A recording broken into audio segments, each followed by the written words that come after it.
তোমার রাখিস নির্মাণে প্রদান করি এই হংস ব্রাহ্মণ নিজ কর্তব্য করিবার কারণে শক্তি দিয়া প্রভু, শক্তি দিয়া প্রভু।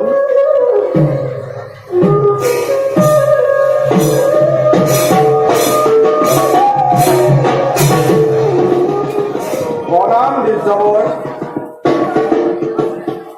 কুমার দীক্ষাদিনী হোৱা স্বৰ্ণময় সম্পক ৰাজ্যৰ জ্ঞানদাতা শিক্ষাদাতা হে পূজ্য গুৰুদেৱ, মহাৰাজ সংসদৰ নিৰ্দেশ মতে পাণ্ডৱৰ যজ্ঞ অস্ত্ৰ বন্ধন কৰাৰ কথা আপোনাৰ নহয় অভিহিত।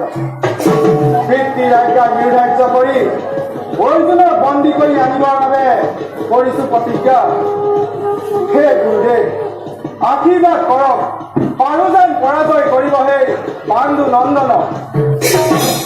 কুমাৰ পিতৃ মাতৃ অৰ্থাৎ প্ৰথম যি গুৰুৰ পৰা সৎ কৰ্ম আৰু সৎ জ্ঞান লাভ কৰিব পাৰি তেওঁ হ'ল তোমাৰ দ্বিতীয় গুৰু, আৰু যি গুৰুৰ পৰা তুমি ব্ৰহ্ম কাৰ্য পাবা সেই গুৰু হ'ল তোমাৰ তৃতীয় কাৰ্য। পিতৃ মাতৃ অৰ্থাৎ আদি গুৰুৰ পৰা তুমি যি কৰ্তব্য তথা আদেশ দিয়ে তাক পালন কৰাটোৱে পুত্ৰৰ প্ৰধান আৰু প্ৰথম কৰ্তব্য।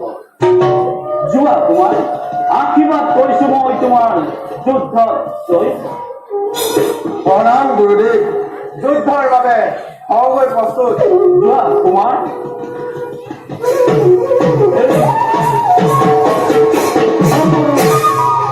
কাৰ্য ঈশ্বৰৰ লীলামতে হয়। মই যে যাওঁ কৰ্তব্য সমগ্ৰ হয়।